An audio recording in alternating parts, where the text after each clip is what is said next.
My pleasant duty to introduce Binod ji, and I think it's fair to say that Nepalis are, insofar as an anthropologist, I'm not allowed to be essentialist and say anything. That Nepalis are essentially entrepreneurial, but insofar as one can say that, I think it is true. And many people have pointed out how incredibly well Nepalis have done in diaspora. So there are many extremely successful Nepali businessmen and women in Australia, in Japan, and the largest number actually in Belarus and Russia and Ukraine, because they were studying there at the time when communism collapsed. The communism, there's a big difference between 70 years and 40 years, and when you've had communism for 70 years, really the entrepreneurial instinct has probably been pretty much hammered out, whereas Nepalis, I've spent 40 years studying Nepal. A lot of my friends are businessmen. They always say, "Come on, David, let's go into business together." And my response has always been, "No, I know nothing about business. I'm just an academic. I'm sorry, I can't be your British agent for your export business in Nepali statues." But one thing I do know is that the environment within Nepal for doing business is very, very challenging indeed. And the main reason for that is not this, because, as I say, Nepalis are naturally entrepreneurial, but it's the political environment that makes it extremely difficult. I'm sure we're going to hear about that. So it's a cliche about great entrepreneurs that they are not afraid to fail. But I think that there's some, as in many cliches, there's a lot of truth in that. And when you read Binodji's autobiography, you will see that he has tried many different types of business, and it's only after many failures that he's been so successful. So without further ado, let me ask Binodji to present his story, and there will be time for a question and answer period afterwards. Binodji.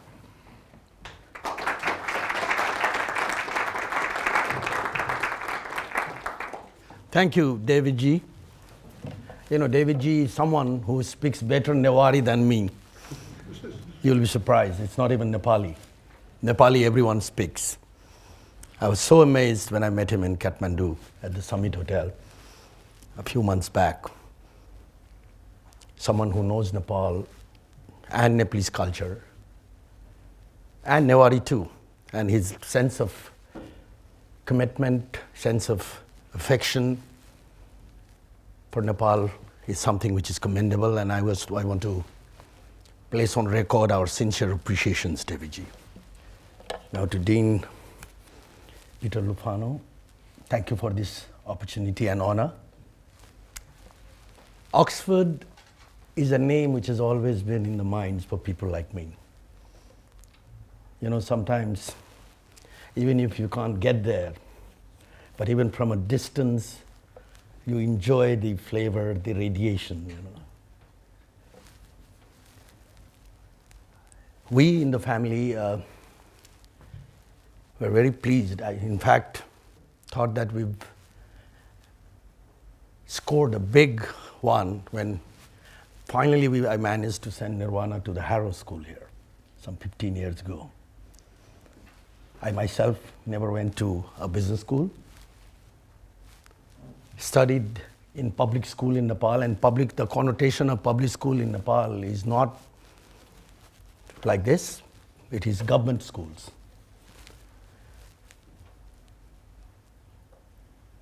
I don't know if any of you have picked up the piece of information from my book that my first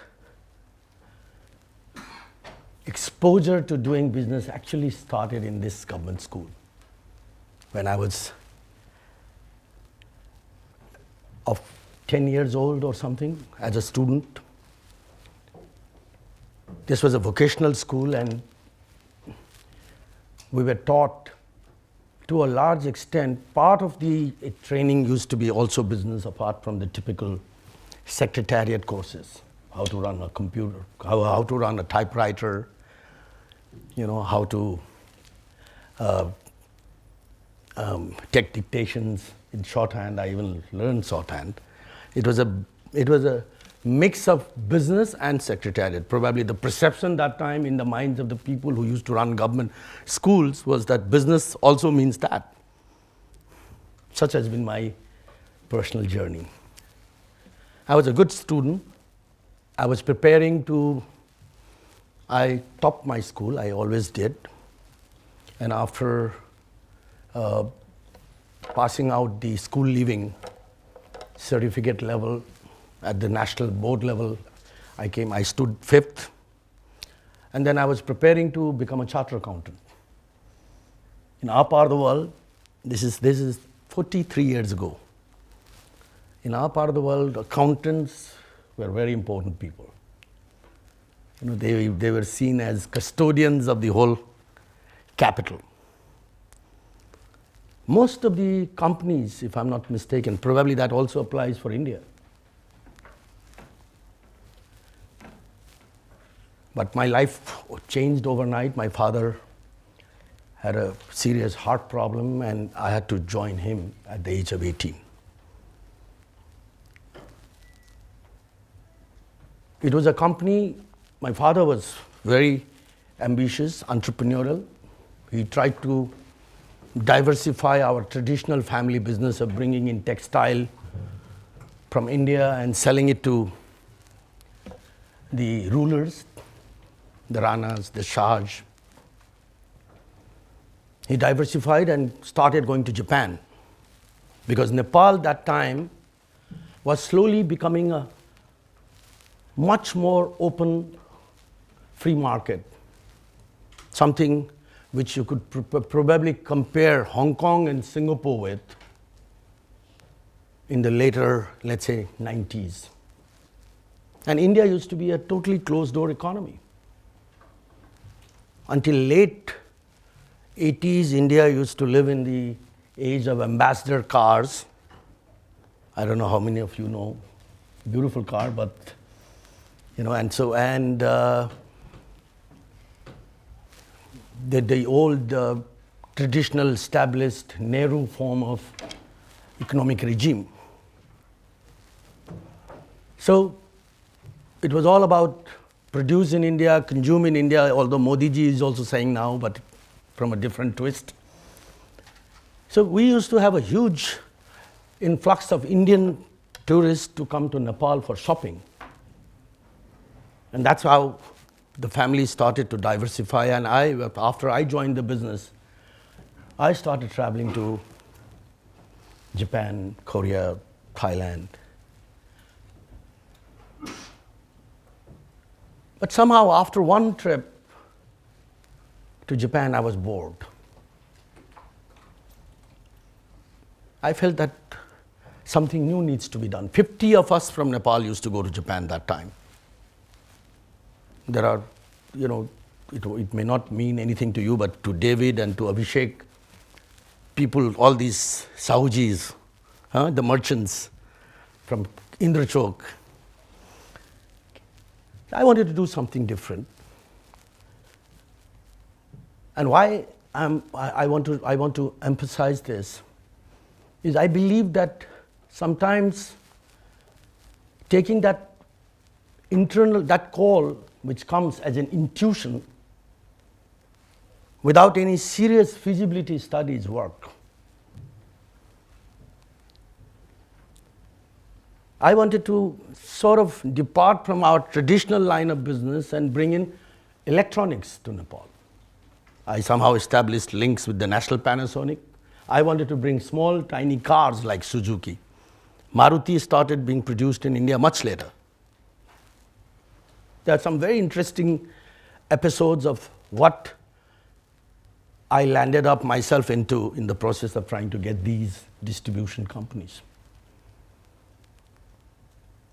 You know, I've said often and felt that, and I say that to my boys. I have 3 boys who are all in business, managing our 16 different business verticals with a team of professionals. That somehow I feel that entrepreneurs are not, entrepreneurs do not take birth in business schools. It's a debate, you know, I mean, without any sense of disrespect. So then the answer, then often, students like yourselves, they ask me, then what? Then what are we doing here? I said, no. What you're doing here is, the system is training you to think in a very structured manner, to make ideas happen, how to put all the bricks together. If you do not believe that you have a compelling idea that's going to work as an entrepreneur, join an entrepreneur. Find an entrepreneur.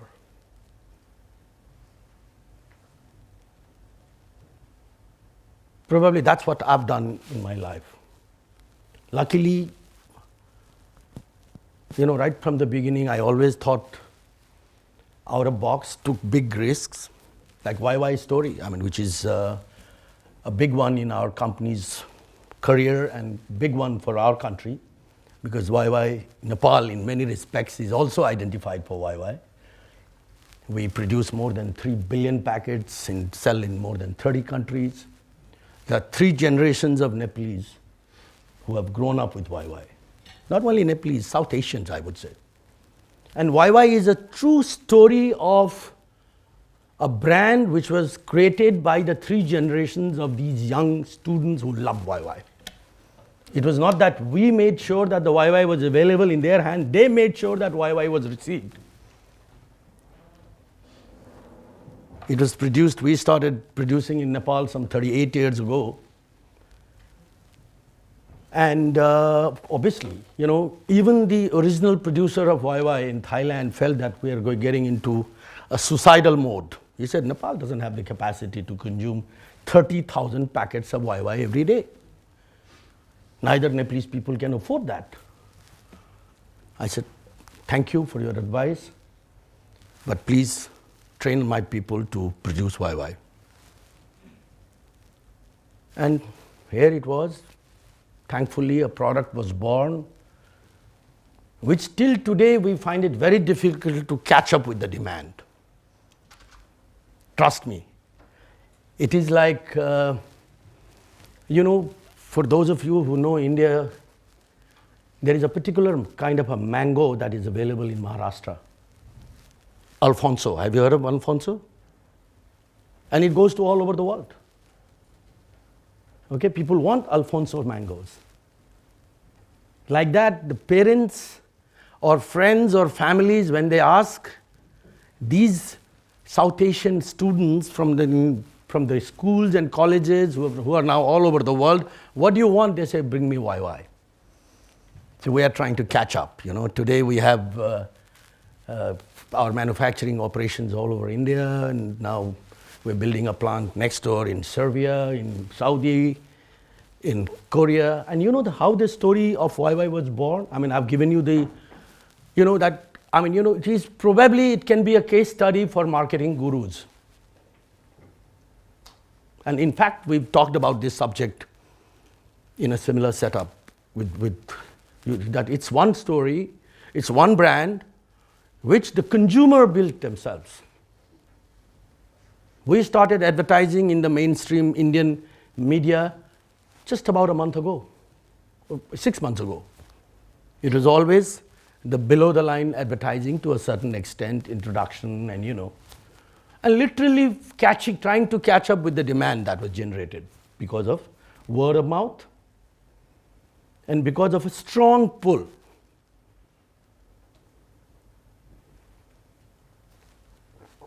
Neither we did any kind of a proper feasibility study. We had just too much of wheat flour that we were producing at that time. That led me to find something which will consume this extra wheat flour, and I used to travel to Bangkok very often. And every time I used to land in Tribhuvan International Airport, I used to find cartons of YY coming in and flowing on the baggage belt. So I asked myself, okay, what is this doing? What is this happening? And I found out that anyone who goes to Bangkok brings his noodles. That was my feasibility study.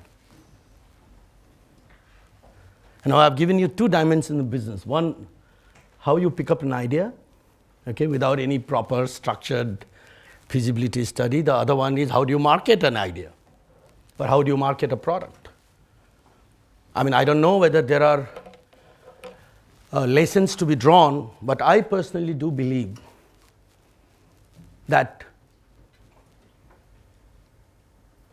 in life, in the life of an entrepreneur, okay, if you have the eyes to see something which you can see physically in front, beyond, and if you have the courage to take that extra step, because the initial promoters of Thai instant noodle was not in favor of us producing in Nepal.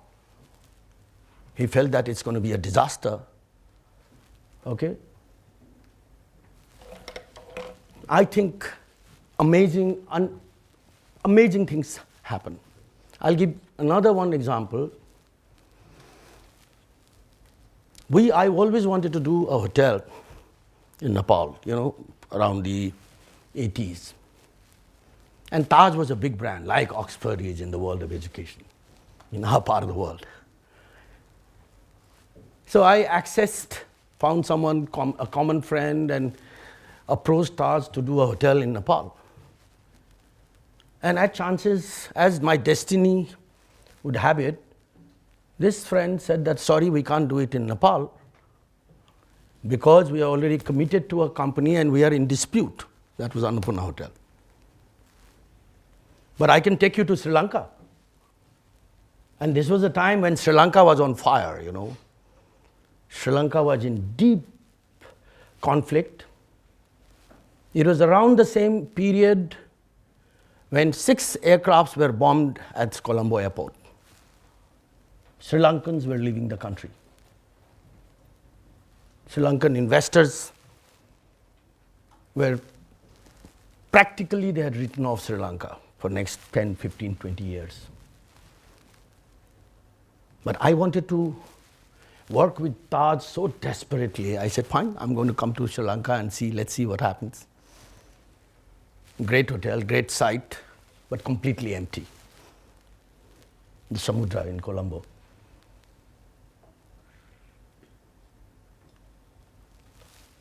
I tried to take advice of some of the family members and friends, and everybody advised me against it. He said, my God, are you mad? What are you going to do? You want to enter Sri Lanka at a time like this? But then I said to myself that this is the only time I have to partner with a company like Taj at terms that I can dictate. And I not only did a partnership, I did a much larger partnership called Taj Asia. Okay, we refinanced that project because I believed, something which I was convinced about was the long-term fundamentals of Sri Lanka. I had read somewhere Lee Kuan Yew's statement, which said that if there is any country in South Asia which has the potentials to do better than Singapore, it is Sri Lanka. I don't know how many of you know Sri Lanka. Is there a Sri Lankan here?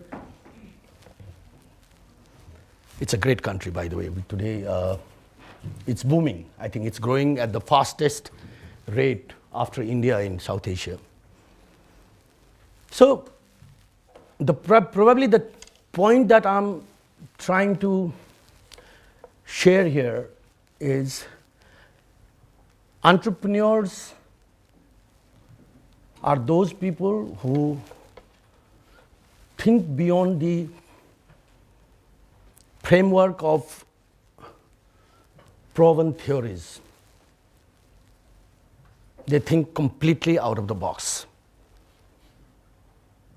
No way I'm trying to suggest that they are the best managers, okay? But they do, a successful entrepreneur will have the ability to get the best manager to manage their business and to help grow that business and that idea. Today, we in Nepal, everybody talks about, and even Professor David hinted about the political issues. I mean, Nepal is a country which is sadly somehow perpetually been going into a political transition. You know, we've seen the process of politics move away from a king-led monarchy to an armed revolution by Maoists, to a reinstatement of multi-party democracy, and again, king having taken over for a while, and once again, a Maoist leader having joined the mainstream politics as the prime minister, albeit for 9 months. We've seen 22 governments in the last 27 years' time. The average lifespan you can calculate. But still, has that stopped the private sector from moving forward? The answer is no. Today, the 70% of the investment in my country comes from the private sector. We ourselves, during this period of last, I would say 20 years' time, expanded from 3 verticals to 16.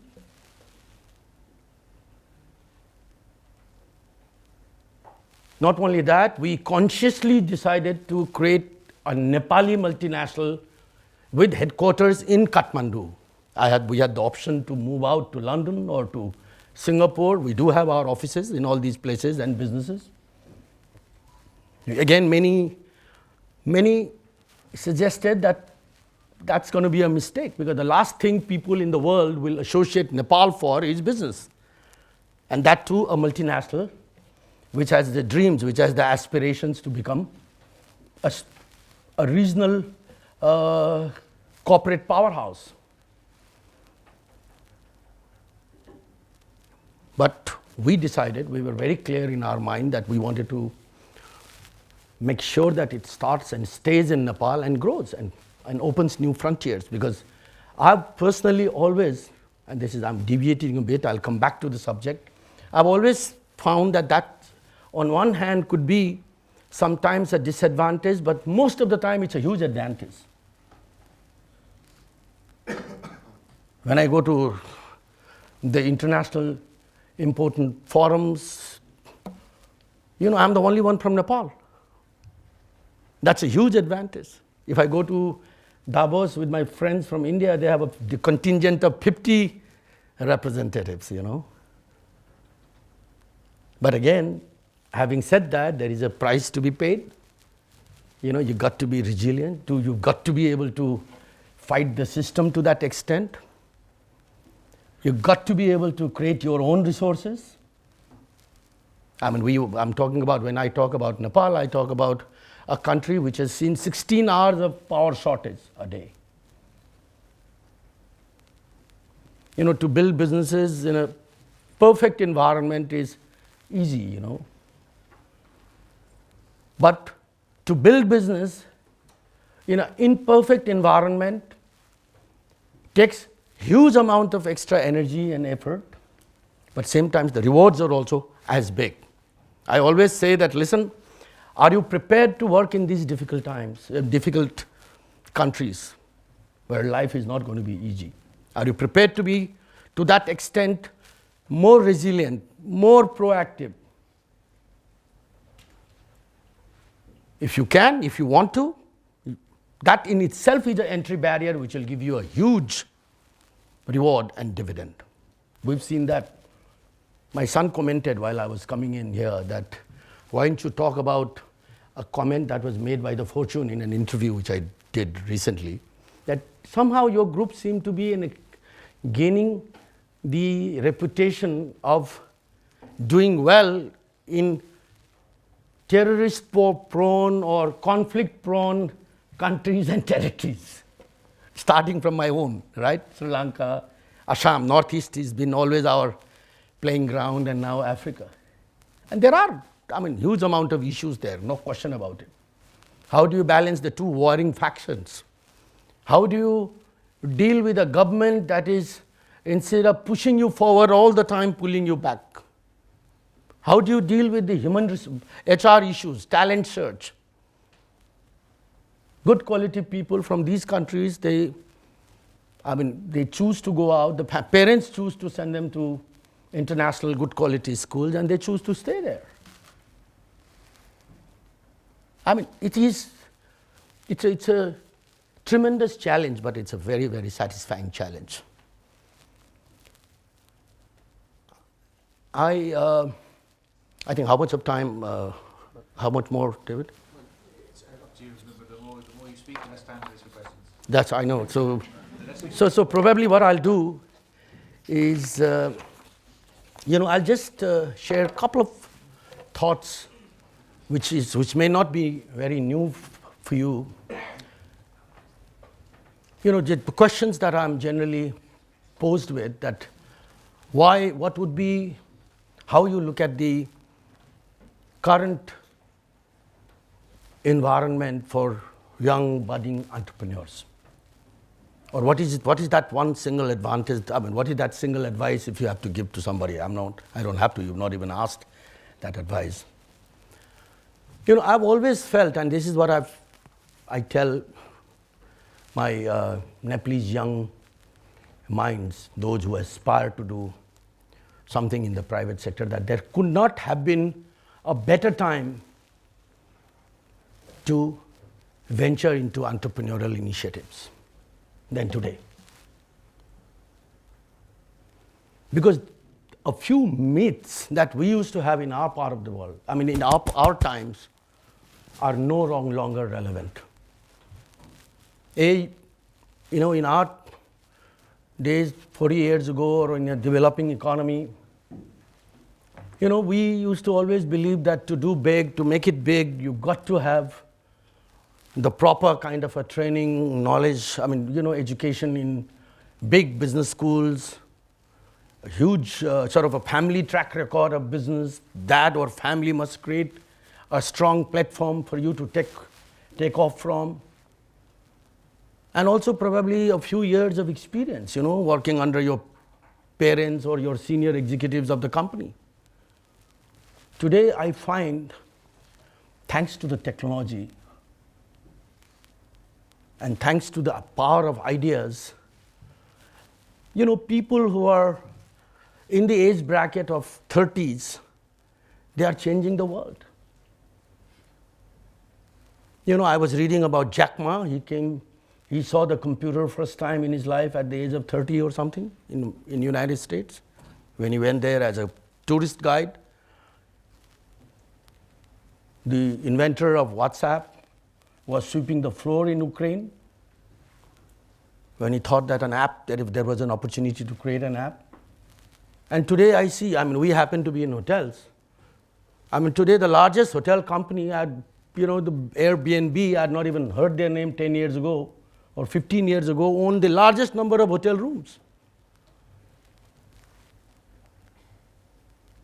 So the whole model of doing business, the whole strategy of doing business is changing.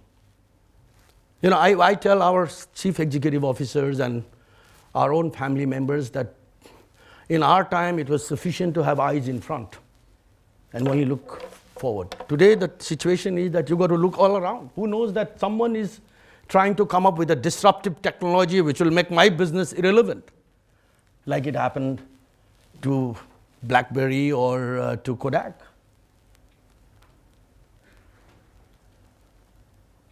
So there could not be, there are people who are, there used to be a time when we used to go around seeking investments and funding with banks.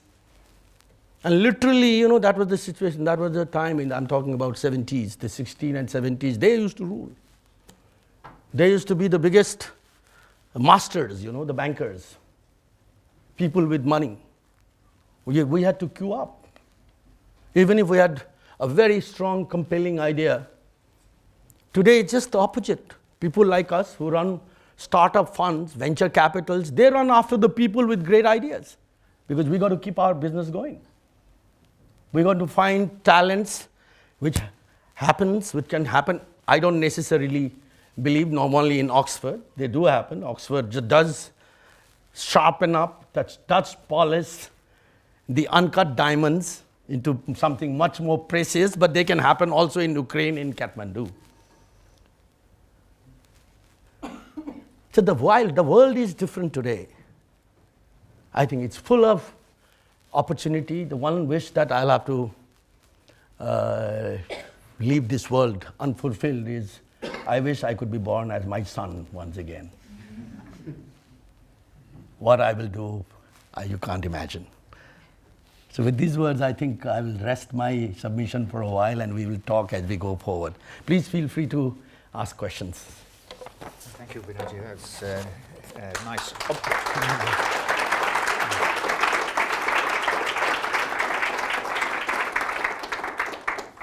I continue to stand here? Yes, stay here. Well, we'll take questions because I'm sure there'll be lots of people who would like to ask. We haven't got a lot of time, so don't be shy. Who would like to go first? Yes. My name is Yanki Ukiab. I'm from Kathmandu, actually, and I'm here with the Blavatnik School of Government. My question is regarding, I've always wondered, most of your companies are privately owned, and with regard to the magnitude of remittance that's coming into Nepal, which is mostly being spent in the consumption sector, I was wondering if you were to go into the Nepalese stock market, especially with the Stock Exchange Board of Nepal finally having some automation going on, perhaps will that enlarge the value of your assets as well as rein in the remittance into a more productive sector? And that's a great thought, but let me place on record that some of the most successful publicly listed companies are part of our group, including Nebel, United Insurance, United Finance and Leasing, Nepal Luboil. Yes, on the manufacturing space, we've not taken our companies to public yet because we believe that the value still needs to be created. And unfortunately, we need to still engage with the regulators. In our country, regulators do not believe in recognizing the premium the company has already created. They expect you to list the company at face value. So only those companies are listed today, to be honest and candid, which are compelled by the regulators. Like the financial services sector, you have to offload X percentage of your share. Power sector, you will find, and we are also building 2 hydropower plants, and we'll be listing. Once again, it's a regulation. So I would like to see the total approach of the stock exchange change. And that's exactly the kind of a discussion we were having before this meeting with the dean and some of your teammates, that I think that's where I think a credible institution like yours need to facilitate a dialogue, that what's happening in the world, why it's impeding. Your question is absolutely right. We get $6 billion, which gets virtually spent on consumerism, and that's what is making the government incompetent, because they don't have to work. It's fueling imports, and imports is fueling revenue. And that's keeping the whole country's administrative expenditure going. The development side, our total spending is less than 10% of the budget. The situation is so precarious. Anyway, life is going on. Very good question. Yeah. Thank you very much for coming here, sir. So I read your book, and it's just filled with pearls of wisdom, I think. There was many anecdotes that I really enjoyed. You spoke of the story of two marketers who go to a market. They say that nobody's using something. And so I was just wondering, there are many places where you mentioned negotiation, where you were negotiating in situations that were really unstructured, that there was no framework, there was nothing there. How do you maintain your center of gravity in such situations? Like there was an incident with the Dubai Sheikh for the building and stuff like that. How do you maintain your calmness when you know that the world is falling around you? Yeah, a brilliant question. I think I've always felt that negotiation is something which is done either on the backdrop of your negotiating power, strength, or your negotiating skill. Okay, when you don't have either of them, okay, that's when you listen to your gut feel. You use your imagination, you try to find what are the areas where the other side is vulnerable. Which are the chords which you need to play with? It's not picking up neither from the files of your issue which you are carrying, and or lengthy justifications for your pleas. I think it has to be. I've always approached 99% of the time all kinds of negotiations till today with a clearly open mind. I enter the room, I face the situation, I read the mood, I know my strengths, what I want, I'm very clear about it. But then again, my wanting is not enough. There has to be a balance between what they want and where I see gaps or rooms. Does that make sense? So it's like an evolving dialogue. It is an evolving dialogue. I think I'm waiting for my counterpart, the other side, to slip somewhere, which gives me a room to enter, This question up here. Yeah. Hello, thank you for the presentation. My name is Alfredo Jam from the MBA class, the Executive MBA. My question is, having gone through all this experience, all this energy, all this passion, have you thought about stabilizing the country, I think you said 22 out of 27 years, 22 governments in 27 years, by entering politics? Maybe you better explain about your connection to the unified Marxist-Leninists and how a big businessman can be associated with. Well, I've been in politics in my own way, but it was more than politics. I take it as a professional assignment that I was given by the politics of that time, and that's what David is talking about. There was a time when 70% of our Constituent Assembly, elected Constituent Assembly, and some nominated, came from a left leaning, starting from ultra left like the Maoists to UML, right? United Marxist-Leninists, who although call themselves communist, but to my mind there is hardly any difference between them and Congress, but I will leave that debate about how I judge these parties or what I've seen these parties from within inside the parliament by becoming a part of it at some other occasion. But that was the task of writing a constitution, and we were very worried in the business community, we being the business leaders, that we got to do something, because they have come to the parliament, to the Constituent Assembly, with a completely failed kind of a slogan, which they still inherit from the Marxist and Leninist days. And if they are left alone in the parliament, they are capable of writing everything. They're capable of nationalizing everything. They're capable of stopping private sector from investment. They're capable of completely writing off any prospects of FDI. That was the kind of a mood it was. So some of us, in fact 16 of us from different organizations, started lobbying that each party need to take us to the parliament. That's how it happened. So it was to have entered the parliament under the UML umbrella was not a question of my choice. Our objective was to enter there and be present there and debate with them right where the action was happening. I was part of the committee on investment and sharing of natural resources. And there was quite a few rational people even from the politics, some of the former finance minister. I'm happy that part we were able to complete within a period of less than 2 years' time without much of dissent. But the most core of the constitution is still to be written. I don't know how much you know, although it has been promulgated, but the federalism, which is the bone of contention in the new change, still needs to be completed. But that's a different story. To come back to your question, You know, I do believe that the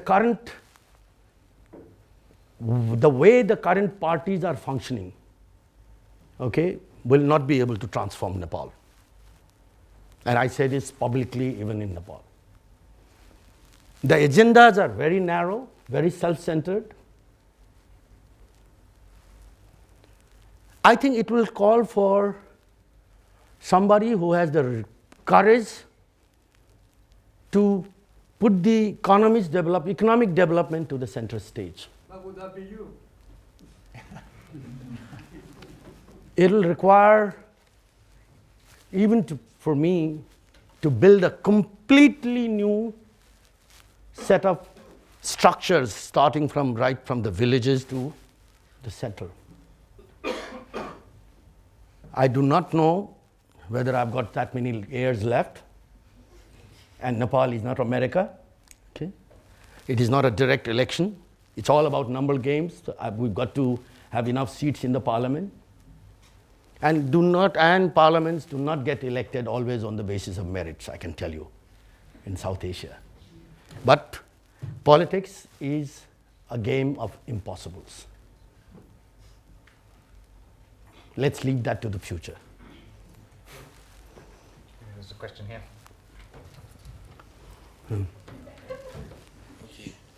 Hello, my name's Cannon. I'm British born but of Indian descent. So my question is around, I'm assuming you have a team of trusted advisors around you. So there's two parts to my question. First one is, what characteristics do you look for if you were selecting someone as a trusted advisor? And the second part to my question is, how do you react as a leader if one of your trusted advisors let you down, make a mistake, and it costs you? You know, to be very candid, I'm not a great believer in advisors. You know, I believe that advisors often take inputs from you and roll it back and serve again. You know, I always look for doers. Somebody who's prepared to share my dream, my passion, okay? The same degree of commitment to my product or my brand, and commit unconditionally their life, or at least the part of the life that they are with us. I mean, I believe in doers, people who have to implement the dream. To give advice is easy, my dear friend. Sorry, part B, what do you do if someone makes a mistake which costs you? Yeah, I mean, of course, you have to, it's a part of life, you know. I mean, you can't hope that always we make the right decisions, and that also applies to our peer group, our team. But there has to be different layers of systems where you are able to control the damage before it's too late. That's exactly how you structure the organization. Like, you have people on the front line who are driving the business, same time you have also people who are watching them and supporting them, and there are also people, okay, who are constantly making sure that the stated targets, stated agendas are being achieved, and step in if required. It's all about being agile, you know. The more fluid the situation is, the more agile you need to be, and that's why probably even at my age, I work almost 16 hours a day. My day starts by looking at my BlackBerry. No, sorry, it's a WhatsApp. BlackBerry, see, it's still engraved in the head, you know, although I've stopped using it for many years. At 7 in the morning, and doesn't stop. Yes? My name is Krishna Adhikari. I'm a Nepali. I'm at the Department of Anthropology. I've read your book, which I enjoyed very much. Reading that book, I realized that a person being from the social background, I realized that you are a very good network player.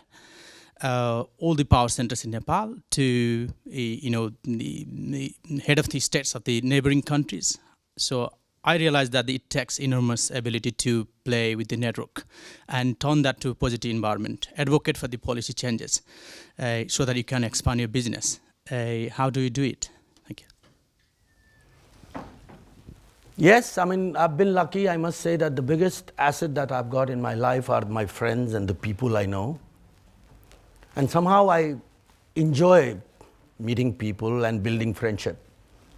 Look, one meeting between us has brought me here. I mean, I think it was an instant chemistry, you know. Likewise, we've got, you know, we work with people who are our counterparts, who are our, let's say, you know, the agencies who need to be, who decide the fate of our businesses in our part of the world. You know, when you asked the question about politics, I want to take a couple of minutes about something very interesting a friend of mine from Bangladesh told me. He became the foreign minister, Morshed Khan, good friend of mine, businessman. We were together in the board in ILO, in the board. He said that, you know, when I called on him with a delegation of businessmen from Nepal, I think it was one of the SAARC chamber move, the visit to Dhaka, and I went to meet him. He said, listen, I mean, how many of you are in parliament? That time I was not in parliament. I said, none. And he asked me, how many of you are in the government? I said, none. But you are the ones who give hefty support to all the political parties and the candidates, make sure that they get elected, and then not only that, they come to the cabinet and they start telling you how to do business and you're still listening. That's true. That's the problem of, I mean, our part of the world. Good people are still not prepared to enter politics. That includes me as well, you know. But I have different reasons. I have not still given up. And the people who are supposed to listen to our inputs and lobbying or, you know, they're not prepared to listen. Because the moment they get elected, they think they are the most smart, okay, most knowledgeable, and most competent people on earth. Now, this is where there is a disconnect. The agenda is small, and I'm not here to criticize everybody. There are great leaders even in South Asia. I must give full credit, you know, I can take a few names, but it will be unfair, both in India, Nepal, Bangladesh, everywhere. And I think that's where the more healthy and meaningful dialogue has to continue. I think we'll have to bring more politicians or would-be politicians to Oxford than business people, you know. I actually mean it. But they're always willing to come, I can tell you that. Yeah. In fact, they invite themselves. There's a question at the back. Yeah. Thank you so much, Binod. My name is Binod Chaudhary, but with a different spelling. I work at the business school, and one of the projects that we're working on is working actually with very large companies who are already very successful. And the way we frame it is that, you know, companies that are actually at the top of the mountain. And a big question for those companies is that now that you're already at the top of the mountain, what do you see is actually your purpose in business, and how do you see the world? And what are your next strategies for that? No, I think that's a very meaningful question.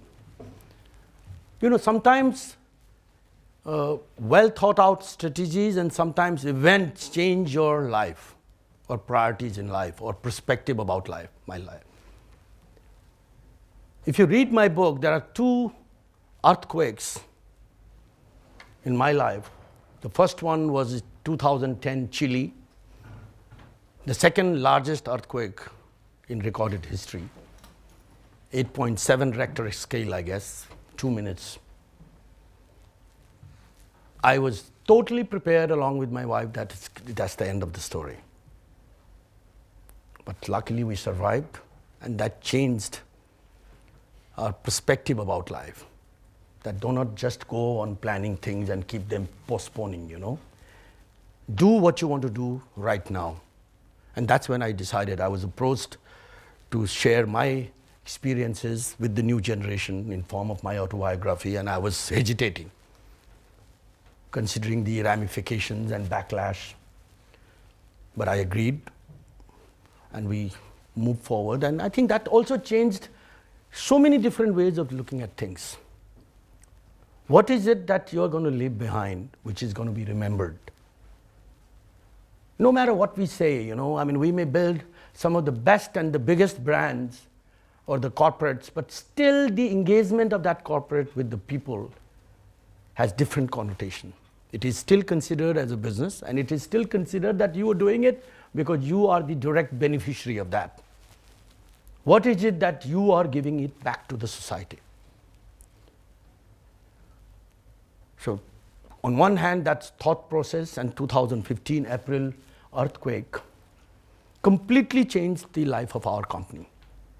It was a time when we had the earthquake of a scale which Nepal was simply not capable of handling. Because of the political constant, never changing political transition, our systems has already broken down, system of deliveries, administrative systems, capabilities of carrying out with missions and a time-bound program. So we felt that this is the time where the private sector, companies like us who profess that we are better, needs to demonstrate. And instead of finding an easy way of fulfilling our own moral obligations by signing a check, we decided to create a system and get on with it. Within 3 weeks, in our own modest way, within 3 weeks of that earthquake, we delivered the first cluster of shelters to the Nepalese in areas where you could not even transport material because the whole road network had broken down. You could not get people to construct, build. They all wanted to take safe havens. We found people, we created a system, we trained 6,000 construction workers. Half of them were the recipient of these homes. We delivered 3,000 homes in a matter of, I think, 1 year, 6 years, 8, 9 months' time. 40 schools, 700,000 homes were down that time. It was not about the capital, it was not about the money. We were promised, we were given, we were assured $6 billion in foreign aid. We could not, the politics of the country could not even agree on the appointment of the CEO for that reconstruction authority for 6 months. We could not even approve the bill in the parliament to create that institution. So this is probably how the priorities of an organization, of an individual, priorities of corporates, they change. And I'm so happy that we know our priorities better now. That doesn't mean that we are leaving all our businesses and growth. We have dreams. We want to be bigger. We want to make Nepal and every Nepalese proud. I want to list, you were talking about listing. I want to list YY to New York Stock Exchange and make CG the first company to be listed there. We have bigger dreams, but same times we have a very important role to engage with our society, engage with the young minds. We're very passionate about a new initiative which we've started, and I've been talking last 2 days in London about the Nepal social business. There are impact business is the buzzword now, right? There are 2 ways you do impact business. One, you do it as a business. There are donor agencies like DFIDs and all who are funding impact business. And they expect to be they not only expect the capital to be refunded, but also with the profit. That's where I feel that the emergence of the microfinance system suffered some setbacks in many countries, the cost of capital. It's been criticized in many parts of the world. People can't afford. There have been cases of people having committed suicide reported. But still doesn't change the fact that in a country like Bangladesh, in some respect, even in Nepal, it has transformed the life. So I was engaging with Professor Muhammad Yunus in Bangladesh and subsequently accepted our invitation and visited Nepal, that what is it we can do differently? And we decided that we will join hands, join forces and create Nepal social business. We fleshed our capital, we brought in partners. Our business model of social business is one where you are providing the support, the incubation, training, hand-holding, and even business ideas. Because one challenge that we started this 5 years ago, and we wanted to bring in, facilitate the enterprise creation or building of the entrepreneurship in remote parts of Nepal, like Jumla and Humla and Dolpa and Darel Duras, without realizing that, we've dealt with our education system so poorly that it's not easy to find people with entrepreneurial skills, or even with minimum needed managerial skills. We've just so far been able to incubate 200 businesses and funded about 22. The reason of this long story is that now today we've concluded that we have to think of a business idea which can be ramped up, which is sustainable. So what we are doing, we will be funding 15,000 women, okay, a small token amount of $4,000 to $5,000 to open up a little shop of YY City, which is YY's quick service restaurant. We're also doing that commercially. India, we opened the first prototype and it's being rolled out everywhere. We intend to do that all over the world, wherever YY lovers are. But what we are doing is we are going to provide the capital, which is going to be interest-free. We're going to provide the training and incubation, which is going to be interest-free or any cost-free. But we are going to also give them the business model which they will run. Our company will benefit, they will benefit. That's what I call a sustainable way of passing on what you've earned or what you've learned to the society. And I think this is changing the world. The impact business is the future of your engagement with the society. And we were talking, Stanchart Global CEO and Chairman hosted a meeting in London the day before, and there were 50 top foundations, and we've been advocating to take this to the new level. IFC is doing a similar job. Well, thank you, Binodji. I'm afraid we're out of time. I'm sorry to those who didn't get to answer questions, but Binodji and his party have a plane to catch tonight, and there's quite a lot to pack in before then. So we've covered politics, we've covered economics, we've covered society, but I think we've only really scratched the surface. There's clearly so much more that we need to discuss, so you do have to come back, I'm afraid, to Oxford. Please come soon. Will be a pleasure, and sir. please join me in thanking Binod Chaudhary.